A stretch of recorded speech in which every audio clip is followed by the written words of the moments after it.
Hello friends, मैं कान गुप्ता आपके सामने फिर हाजिर हूँ फिजिकल एजुकेशन की क्लास लेके। क्लास 12 चैप्टर सेकेंड का पार्ट 3 लेके आया हूँ। इस पोस्ट एडिशन आप अभी तक जो पिछले 2 वीडियो देखे होंगे उसके बारे में आप हमारे ख्याल मुझे ऐसा लगता है कि सबको समझ में आ गया होगा। कोई प्रॉब्लम होगा तो आप कमेंट बॉक्स में ज़रूर भेजिएगा उसको। और मैंने जो अभी तक जो पिछले वीडियो पढ़ा है उसमें कार्बोहाइड्रेट, प्रोटीन, फैट, मिनरल ये सब चीज़ें उसमें आ गई हैं। तो ये लास्ट वीडियो है इस चैप्टर का, और कोशिश करूँगा इससे जो बची हुई चीज़ें हैं उसको और अच्छे से समझा सकूँ। अगर आपको और कोई भी प्रॉब्लम होती है तो आप मुझसे संपर्क भी कर सकते हैं। मेरा मोबाइल नंबर इसमें स्क्रीन पे चल भी रहा है, तो आप उसे आप देख भी सकते हैं। अब देर नहीं करते हैं, नेक्स्ट आगे चलते हैं। तो इसमें क्या है, मीनिंग ऑफ हेल्दी वेट। अब हेल्दी वेट होता क्या है, सबसे पहले ये आप जान लीजिए। According to National Institute of Health, जो मतलब WHO मान लो, आप इसको आप WHO बोल सकते हैं। WHO ने क्या बोला है, a healthy weight is considered to be one that between 19 and 25 BMI। मतलब ऐसा बंदे जिनका जो BMI होता है वो 19 से 25 हो। If the BMI is between 25 and 29 and adult consider over weight. जब 25 एंड 29 का होता है तो वो ओवर वेट में आ जाएगा। इफ देन BMI 30 और ग्रेटर, मतलब 30 से भी बड़ा हो, मतलब ज्यादा हो जाएगा, तो वो क्या हो जाएगा, ओबेस, मतलब वो मोटापे का सबसे बड़ा शिकार हो जाएगा। तो एक हेल्दी वेट मतलब एक अच्छा वेट क्या माना जाता है, 19 जो आपकी BMI आनी चाहिए वो 19 से 25 के बीच में होनी चाहिए। अब BMI होता क्या है, मेथड टू कैलकुलेट BMI कैसे कैलकुलेट करेंगे, वैसे लगभग सभी लोगों ने पढ़ रखा है 11th में, एक बार फिर से जान लीजिए। A healthy weight is weight that lower your risks for health problems, generally body mass index and waist size, good ways to achieve the healthy weight। मतलब BMI एक आपका जो वेट है अचीव करने का एक अच्छा साधन है। अब how to calculate body mass index.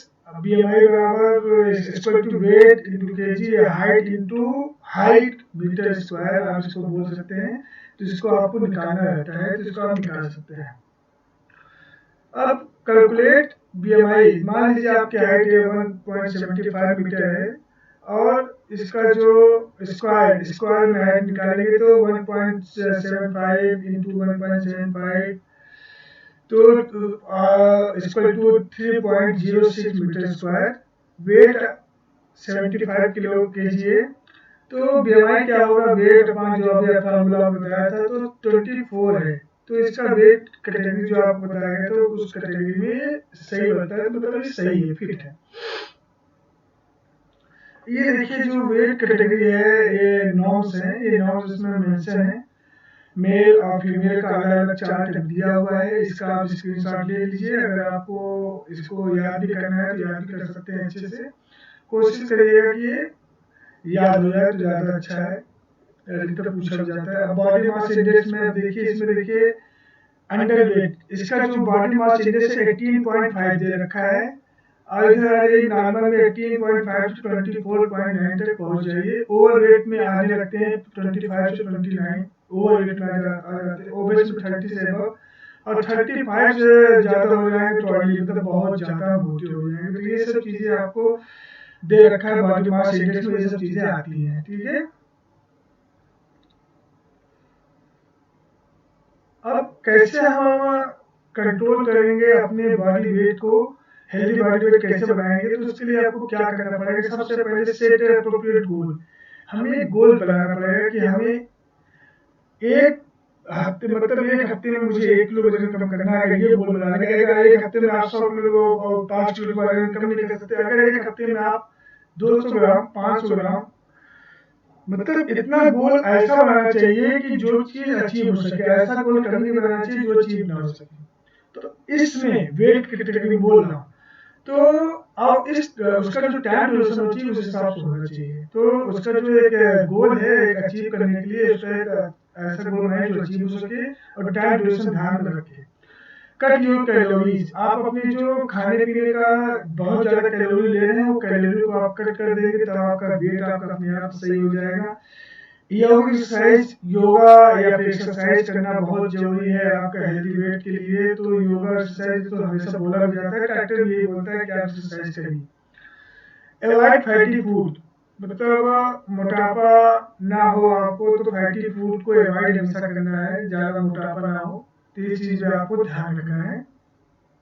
Don't eat smaller meal frequently, मतलब लगातार आप पता चला अभी आप खाए 1 बजे खा लिए खाना, तो उसके बाद आप चले गए फिर 3 बजे खा लिए, फिर उसके बाद गए 5 बजे फिर खा लिए। तो मतलब आप जो भी खाना खाएंगे वो फ्रिक्वेंटली नहीं खाना है, धीरे धीरे खाना है। मतलब ये नहीं कि आप लगातार उसको खाते रहिए, थोड़ा गैप दे के खाना है। डोंट स्किप मील्स, ये चीज हमेशा ध्यान रखना है कि चलिए आज हम खाना नहीं खाएंगे कल खा लेंगे, तो ये सब चीजें ध्यान में, ये सब चीजें करनी नहीं चाहिए। खाने का जो टाइम है वो हमेशा फिक्स होना चाहिए। अगर फिक्स टाइम से आप खाना खाते हैं तो वो आपके शरीर में लगता है। आप देखे होंगे हॉस्टल हॉस्टल में हमेशा एक जो खाने का शेड्यूल होता है वो फिक्स होता है, तो ये चीज आपको ध्यान रखना है। दो रेगुलर एक्सरसाइज और फिजिकल एक्टिविटी, फिजिकल एक्टिविटी आपको रेगुलर करना है, एक्सरसाइज भी आपको रेगुलर करना है, तो आपका जो अचीव कर सकते हैं, आप एक कंट्रोल कर सकते हैं अच्छे बॉडी वेट को, हेल्दी बॉडी वेट को। ठीक है, अब नेक्स्ट चलते हैं द पिटफॉल ऑफ डाइटिंग, मतलब अगर आप डाइटिंग करते हैं तो उससे हमें क्या क्या नुकसान होता है, क्योंकि आजकल के वर्तमान समय में सभी आदमी चाहता है कि हम बहुत सुंदर है, क्या है, every individual want to look attractive, slim and trim, मतलब हमेशा हर एक आदमी ये चाहता है कि मैं अट्रैक्टिव और स्लिम एंड ट्रिम रहूं। और लिटिल हुआ over weight want to reduce weight, अपना अपने वेट को रिड्यूस करना चाहता है। Many times they skip miles, मतलब बहुत उसको अपने वेट को अच्छा स्लिम करने के लिए तो आप क्या करते हैं, अपने माइल्स अपने खाने पीने को आप स्लिम कर लेते हैं, वेट को लॉस करते हैं। Some time taking slimming pills to reduce weight the causes serious, मतलब आप ऐसे ऐसे हद करने अपनाने लगते हैं जो कि आपके शरीर के लिए बहुत ज्यादा नुकसानदायक होता है, और आदमी दूसरे को देख के अपने आप को बदलने की कोशिश करता है। तो जो बदलने का जो तरीका है वो गलत होता है, लेकिन बदलने का जो तरीका होना चाहिए वो सही होना चाहिए। और ऐसा तरीका, उसको डाइटिंग इस तरह से नहीं करना है कि आप इतना ज्यादा डाइटिंग करने लगे कि आपके शरीर एकदम से जवाब दे जाए और आप कोई काम भी ना कर सके। डाइटिंग इस तरह से करना चाहिए कि आपकी एनर्जी कभी लॉस ना हो और आप काम भी कर सके। तो नेक्स्ट चलते हैं मेन कॉजेज ऑफ पिटफॉल। अब पिटफॉल का मेन कॉजेज क्या क्या होता है, एक्सट्रीम रिड्यूस कैलोरी, आपने क्या किया कि आपने बहुत ज्यादा कैलोरी एक साथ बहुत ज्यादा मतलब आप खर्च कर दिए, मतलब आज खर्च करना चाहिए तो 2000 कैलोरी, तो आपने कर दिया 3-4 हजार, तो ये चीज थोड़ा सा नुकसानदायक होती है। रिस्ट्रिक्शन सम न्यूट्रिएंट्स, आपने कहा कि अब हम चावल खाएंगे ही नहीं, तो ये सब चीजें भी गलत है, मतलब आपको हर एक चीज खाना चाहिए, सही ढंग से खाना चाहिए, ये भी ध्यान रखना है। स्किपिंग माइल्स, आप खाने को बीच बीच में छोड़ने लगते हैं, बार बार आप उसको छोड़ देते हैं। तो आपको खाने को खाना है, चाहे थोड़ा ही खाना है, लेकिन उस टाइम में अगर टाइम है खाने का, जो टाइम शेड्यूल बना हुआ उस टाइम में आपको खाना जरूरी है। अंडरस्टैंडिंग अंडरस्टिमेटिंग द कैलोरीज, मतलब कैलोरीज को अंडरस्टिमेट ना करिए। पता चला कि आप अभी खाए हैं फिर खाना चल रहा है, चलो कितना कैलोरी मिल रहा है, तो अंडरस्टिमेट भी नहीं करना है कैलोरी, ना ज्यादा लेना है ना कम लेना है, ये ध्यान रखना है। नॉट परफॉर्मिंग फिजिकल एक्टिविटी, अब फिजिकल एक्टिविटी सोचेंगे चलो बैठे बैठे ही वेट हमारा लॉस हो जाएगा, तो ये तो हो नहीं सकता। बिना वर्क किए, बिना फिजिकल एक्सरसाइज किए आपका वेट लॉस नहीं हो सकता। सोचे कि आप डाइटिंग से हम वेट लॉस कर ले, ये असंभव है। बिना वर्क किए, बिना जिम किए, बिना ट्रेनिंग किए, बिना फिजिकल एक्टिविटी किए आप अपने वेट को लॉस नहीं कर सकते हैं। टेकिंग लेस लिक्विड, पानी की हमेशा आपको ध्यान रखना है कि अगर आप पानी ज्यादा पिएंगे तो आपका वेट लॉस में बहुत सहायक होता है, इसलिए हमेशा बोलता हूँ कि पानी आपको हमेशा ज्यादा से ज्यादा पीना चाहिए। स्ट्रेस, आप अपने आप बहुत मोटे हैं, बहुत रोज स्ट्रेस लिए हुए हैं, स्ट्रेस लिए हुए हैं, स्ट्रेस लिए हुए हैं, अरे पतला हो जाऊं, पतला हो जाऊं, ये अभी पतले हैं, अरे यार काश मैं मोटा हो जाऊं, मोटा हो जाऊं, ये सब स्ट्रेस टेंशन आपको ब्लड सर्कुलेशन तो फास्ट कर भी देता है, उसके बाद आपको डायबिटीज का खतरा, उसके बाद आपको डायबिटीज के साथ साथ हाई हाइपरटेंशन का बीमारी हो सकती है, तो ये सब ध्यान रखना है। स्लिमिंग स्लिमिंग पिल्स, अपने आप को एकदम पतला दुबला बनाना ये भी एक गलत बात है, इसको भी सही करना है। फिट फॉल्ट करने का ये सब तरीका होता है। Food intolerance. अब फूड इंटॉलरेंस होता क्या है? ऐसा ऐसा फूड, चलिए इसके बारे में आगे बताता हूँ।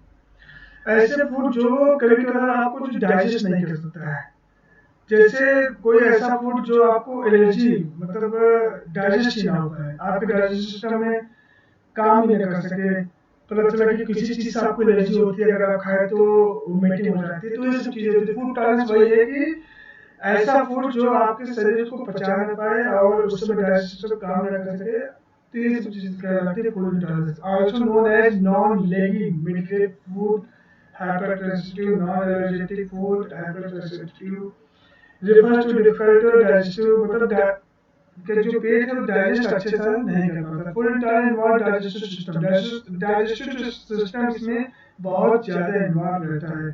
Food allergies involve the immune system, आपके इम्यून सिस्टम को स्ट्रांग करता है। फूड इन्वॉल्व इम्यून सिस्टम, ये चीज़ आपको ध्यान रखना है। आपका ये सब चीज़ें क्या करता है, इम्यून सिस्टम को भी बहुत ज़्यादा करते हैं। अब जैसे इसमें देखिए लिखा हुआ है जो फिगर में पीनट है, एग है, किसी को क्रोन से है, किसी को किसी चीज़ से नुकसान होता है, ये सब चीज़ें हो जाती हैं। फूड एलर्जी और फूड इंटॉलरेंस। फूड एलर्जी और इंटॉलरेंस में अंतर क्या है? आदमी सोचता है कि वही चीज़ है। Usually come on gradually, intolerance क्या होता है धीरे धीरे आता है, एलर्जी क्या होता है अचानक, यूजुअली कम्स ऑन सडनली, तो अचानक आ जाता है। may only happen when you eat a lot of the food, जब आप ज़्यादा खा लेते हैं या फिर ओवरडोज हो लेते हैं तब ये होता है फूड इंटॉलरेंस। एलर्जी क्या होता है? स्मॉल अमाउंट, तभी वो काम नहीं करता है, तभी वो नुकसान कर जाता है, थोड़ा सा भी आप खा लेते हैं तो। may only help if you eat the food often, मतलब जब आप खाएंगे तभी हो सकता है। और ये क्या है? Every time you eat the food, जब आप लगातार खाएंगे तभी हो सकता है। इज नॉट लाइफ थ्रेटनिंग, ये हमेशा लंबे समय तक नहीं चलता है, ये हमेशा चलता है। एलर्जी क्या होता है? लाइफ टाइम होता है किसी चीज से। तो ये सब चीजें आपको ध्यान रखना है। फूड एलर्जी और फूड इंटॉलरेंस में क्या डिफरेंस है? अब क्या होता है? फॉलोइंग मोस्ट सिम्टम्स होते हैं इंटॉलरेंस में, क्या क्या सिम्टम्स आते हैं वो होता है।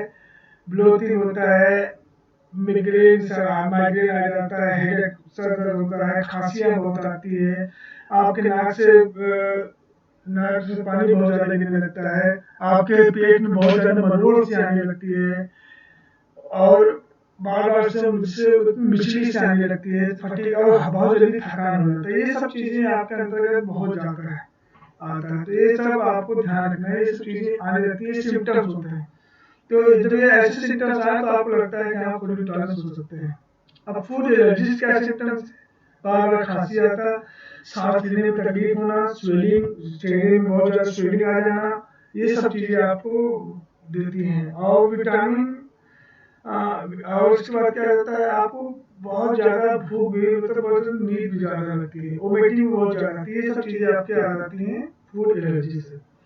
अब मैनेजमेंट ऑफ फूड इंटॉलरेंस, कैसे आप मैनेजमेंट करेंगे और कैसे इसको रोकथाम करेंगे?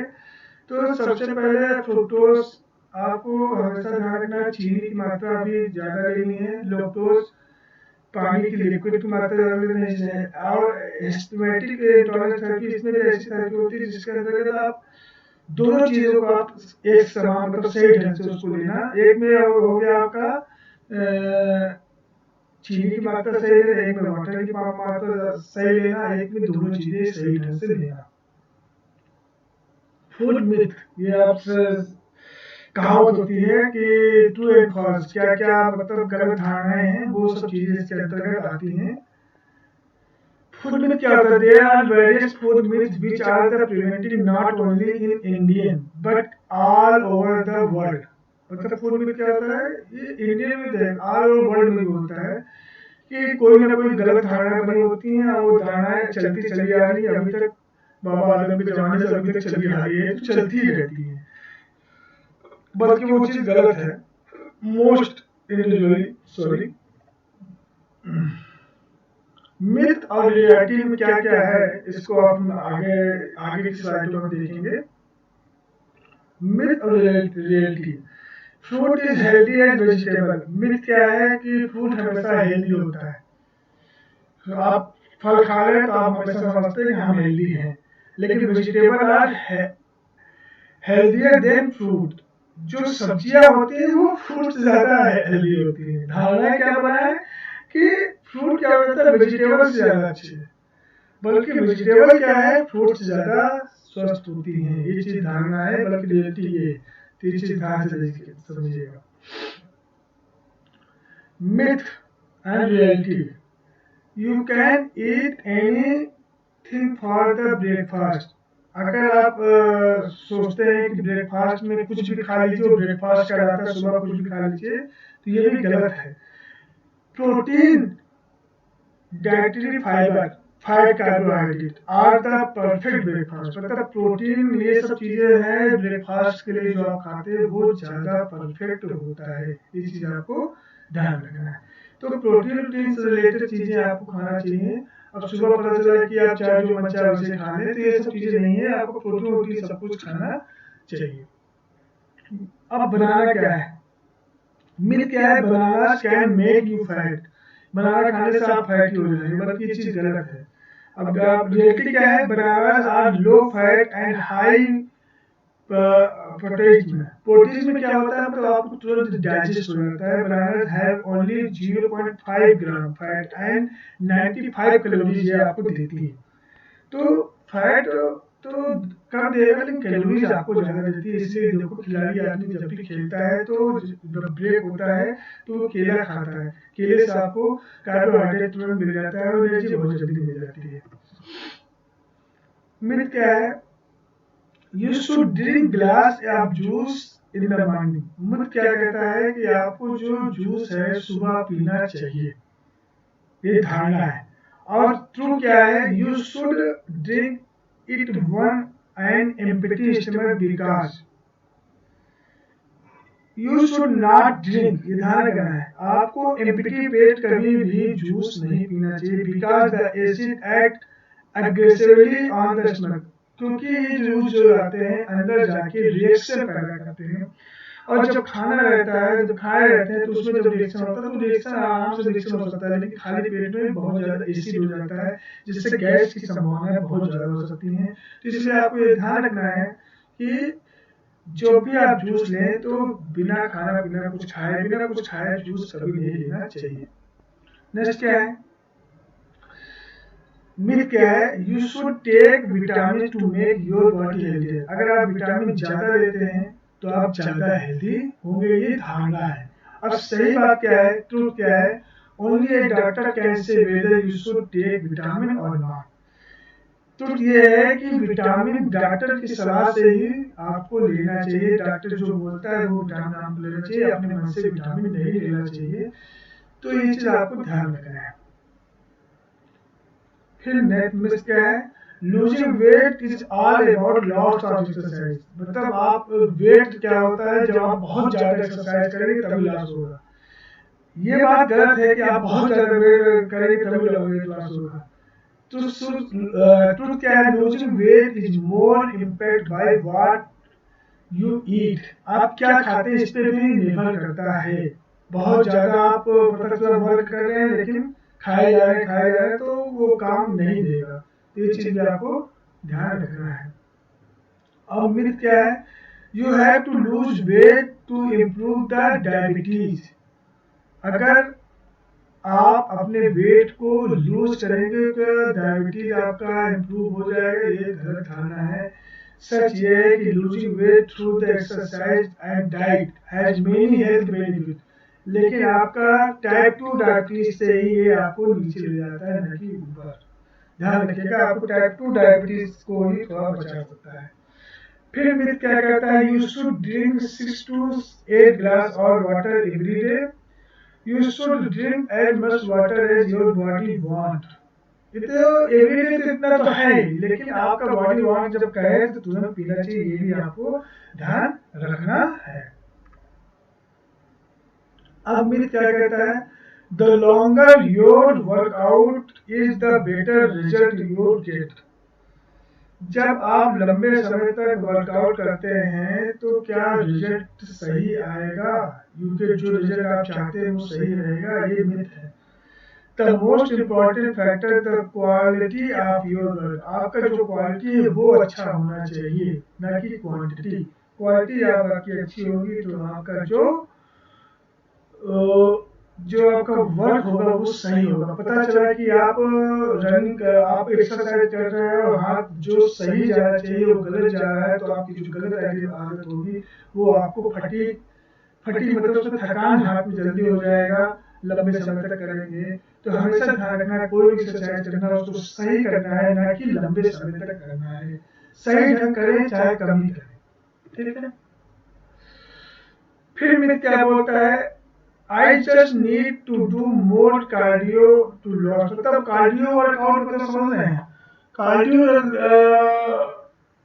मतलब होता है कि जिसमें आप एरोबिक एक्सरसाइज, एरोबिक एक्सरसाइज मतलब हो गया जो लंबे समय तक आप रनिंग कर लिए या फिर जिसमें ऑक्सीजन का प्रेजेंस हो, वो एरोबिक एक्सरसाइज होगी, उसको कार्डियो एक्सरसाइज भी कह सकते हैं। अब तो क्या strength training build learn muscle mass, मतलब स्ट्रेंथ ट्रेनिंग आपका जो क्या कहता है, आपका मसल मास को डेवलप करता है, which both increase your metabolism and decrease fat. आपका फैट भी डिक्रीज करता है, आपका शरीर के अंदर जो भी रिएक्शन मेटाबॉलिज्म मतलब जो चपापची जिसे बोलते हैं हिंदी में, और मेटाबॉलिज्म मतलब आपके शरीर के अंदर जो डाइजेस्टिव सिस्टम वो बहुत अच्छे ढंग से हो जाता है इसके थ्रू।